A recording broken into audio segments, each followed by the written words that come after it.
Dahil sa salita ng Diyos. Ang ipinahayag ng Panginoong Hesus ay ang salita ng Diyos. Ito ang naghayag na siya ang Kristo na isinugo ng Ama. Kaya't siya ay nakilala ng masamang espiritu na nasa isang tao na sumigaw, "Anong pakialam mo sa amin, Jesus ng Nazaret? Naparito ka ba upang kami puksain? Alam ko kung sino ka, ang banal ng Diyos." Si Jesus ay nagsalita, "Tumahimik ka at lumabas ka sa kanya." Pinangisay ng masamang espiritu ang tao, sumigaw ng malakas na tinig at lumabas sa kanya. Muli ay namangha ang mga nakasaksi. Ano ito? Isang bagong aral.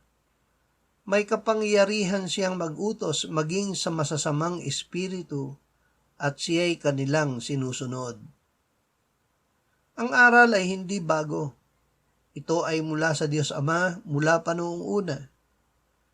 Inihayag ng salita na si Jesus ang anak ng Diyos na naparito upang wasakin ang mga gawa ng diablo.